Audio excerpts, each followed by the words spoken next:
রহমতুল্লাহ বরকাতুহু। আজকে আমরা সোশ্যাল মিডিয়াতে এসেছি যে আজকে আমরা বার্তা দিতে চাই সোশ্যাল মিডিয়াতে একটাই, যে আজকে আমাদের উত্তরপ্রদেশে কানপুরে যে আই লাভ মুহাম্মদের নামে নিয়ে পোস্টারে নাম নিয়ে মিছিলে হাঁটছিলেন, তাদেরকে গ্রেফতার করা হয়েছে।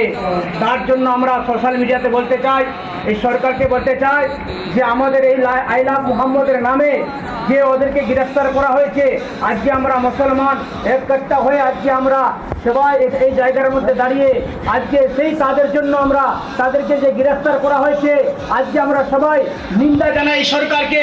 তাদেরকে রিহাই হতে চাই, তাদেরকে রিহাই করা হয়।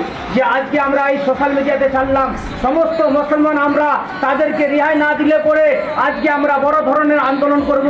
আজকে ভারতবর্ষে কোনায় কোনায় আজকে আমাদের সব মুসলমান ভাইরা আন্দোলন করতে আছে তাদের জন্য যে আই লাভ মুহাম্মদ। আজকে আমরা সবাই বলতে চাই, বলেন সবাই আই লাভ মুহাম্মদ।